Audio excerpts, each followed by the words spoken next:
Hi everyone, this is Neel Raithatha, consultant audiologist and director of Clearwax. Thank you for joining me in my latest video using the iClearscope endoscope. And here we have a patient who originally had their ears examined and also, inverted commas, treated by, from what I understand, an optical assistant at their local optician. So the patient's wife had an appointment with the optician, so the patient attended appointment alongside his wife, and whilst they were there, they were offered a free ear examination by the optical assistant, from what I gather. And they diagnosed this patient with earwax in both ears, and they actually informed this patient that they successfully managed to remove the wax from their left ear, but they weren't able to do their right ear, and subsequently the patient booked in with myself. So examination revealed that this left ear was actually blocked, and they've got a really large keratin plug, and I'm having to use forceps here to actually remove it, and it's quite a sizable plug. At the end of the video I have got a still image of it, well, I've actually put it as a thumbnail as well, and it's quite a hairy plug, and I've just got a good grasp of it now with the forceps, and I'm slowly bringing this forwards. Now, this patient, as you can see, has got very hairy ears. We call this auricular trichosis, and it's more prevalent in elderly patients, more so males and females, and also of Asian descent, which this patient is. And the majority of the hairs are around their tragus, which is the triangular piece of cartilage just at the outside of your ear, just before the entrance, and also the helical tail. Now, unfortunately, I'm not recording myself today, narrating this video, but I will make sure in my next video where I am recording myself, I'll explain to you guys where the helical tail is. But it's the pinna, which is also known as the auricle, which is a satellite dish we all have on either side of our heads. It's on the most distant region, the back part. So that's a prime spot for auricular trichosis. Now, this patient's got a very, very thick layer of skin here, and I'm just using the fine end suction probe for more precision, but also for less clarinetting. When you've got skin like this and you suction it, particularly with a standard Zollner suction probe, you get clarinetting. Now, clarinetting is when the skin violently flaps as you're vacuuming it, and it flaps against the tip of the suction probe, and it emits a very loud, high-frequency squeal. It's not only loud for the patient, but it's also loud for myself. I've just put some medical-grade olive oil here just to soften this skin, because it's really thick, as you can see, and I just want to make sure there's nothing lurking underneath this that shouldn't be there. I don't get all the skin out, but I got the majority out for the patient.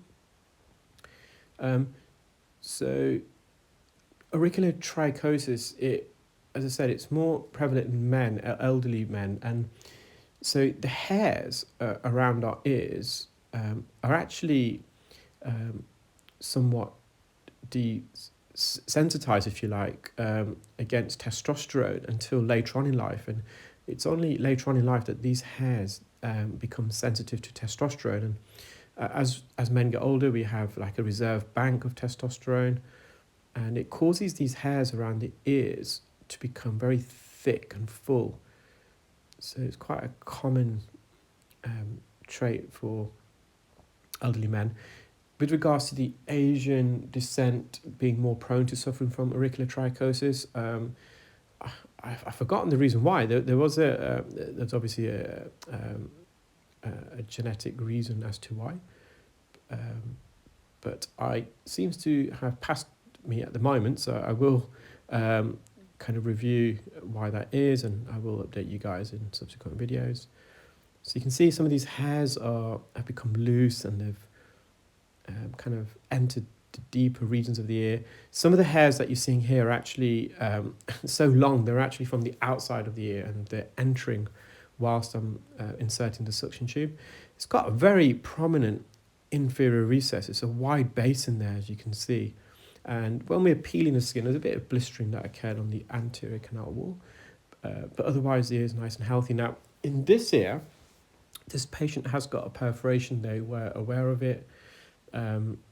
It's a long-standing perforation. They did advise that it's chronically a bit damp. They've seen ENT. They've had various courses of treatments, and it's just maintaining the ear. Now, they do wear a hearing aid in this ear as well, which sometimes can cause a perforation to become a bit more damp and wet, because the hearing aid itself can reduce the natural aeration in the ear because it's occluding the ear canal. And here again, they've got very dry, crusted wax and skin, loads of hairs. And again, some of these hairs are entering the ear as I'm going in with the suction probe. But when it mats up against the wax, it makes it much more difficult to remove. And I also suspect when this patient is inserting the hearing aid, they are also pushing some of these hairs deeper into the ear. And it's then matting against the wax. So again, just using microsuction here and going from the floor of the ear canal. And I'm just trying to peel this off the floor of the ear canal and away from the canal walls, all the way around the periphery. And I will use the forceps in a moment to grasp some of this very dry matted wax.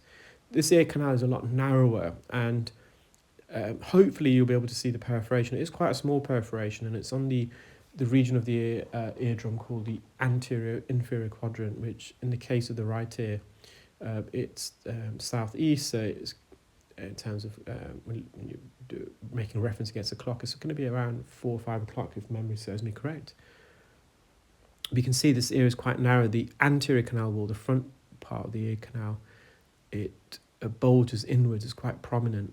Then it veers back away and it creates quite a prominent anterior recess. So the majority of the ear canal is now clear. It's just spending a bit of time now peeling away some of this matted wax off the canal wall.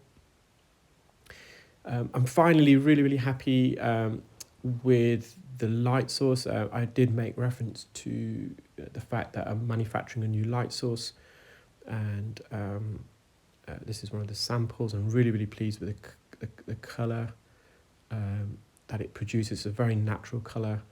In fact, I think it's the best light source I've used, and even some of the bigger light boxes. So the light source we use, it doubles up as a handle, but historically before the introduction of LED bulbs, which makes it possible, when you perform endoscopy, you would attach the endoscope to quite a large and a very heavy light box, and there's a cable that connects the endoscope to this light box. Now these light boxes are very expensive and they're very powerful, and they obviously have a very good bulb in there, and I've got a couple at the clinic. But because of the advancement of technology, some of these portable handheld light sources now, especially for the ear, I think if you're doing for other types of surgery, they probably won't be powerful enough. But because we're just illuminating the ear canal, which obviously it's a small orifice in comparison to other parts of the body where an endoscope might be used, for example, keyhole surgery, it's just adequate amount of brightness that we need. But it's not only the brightness, it's the colour. So you get the illumination in lux, but there's also a colour index. I think the units are RA, and anything above 90%, it's very good, and this one is 90%. So it gives a very true natural colour of the ear, which is very important, because sometimes I was trying another light source a few weeks ago, and it was a bit brighter than this, but I didn't need the additional brightness. In fact, I was having to turn down the exposure on the app because it was a bit too bright. It was over illuminating the ear. But the colour temperature with that was quite, it was more of a low colour temperature, so it was a bit more red and orange, and it kind of made the ear look like it was inflamed sometimes when it wasn't. So I'm very pleased that I've got this one that we're now manufacturing, and we should have in stock shortly. So there's some crusted skin again that I'm just going to peel away using the fine end. Now in this ear you can't use any drops, so in the left ear we were able to use drops because the patient's eardrum was intact. But here the patient's already advised me that they have got a perforation. So, and that's one of the things that we need to ask the patient during our case history, whether they've had any previous surgery or if they've had a perforation, whether it's existing or now healed. All these little things help us during the procedure. It helps us to formulate how we're going to remove the wax, which instrumentation we're going to use, whether we can use drops or not. So I'm now using the forceps. See all these hairs there, particularly at the antitragus. So that's the region of the ear, and I will show it on the next video. So I'll show you guys the helical tail and the antitragus where this patient's got a lot of hair. So this patient, you can see their eardrum, it doesn't look normal. They've obviously had a lot of infections in the past. So posteriorly, it just looks a bit inflamed. It is a bit damp. It also looks a bit retracted. The northern hemisphere really, so of the eardrum. So it's kind of got this kind of almost a buckle shape, but not solely of the pars flaccida, which is the top part. This is literally the northern hemisphere of the eardrum. It just looks like it's buckled inwards, or conversely, it could be the southern hemisphere of the eardrum is protruding outwards. And you will get a view of the perforation in a moment. It is a bit damp around the edge. So I'm just trying to get some of these hairs and a bit of dead skin off the canal wall again.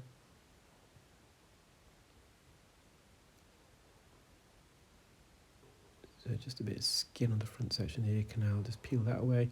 Just there, it's a small perforation. You see it's a bit damp, and that's that matted dead skin plug that I extracted from the patient's left ear.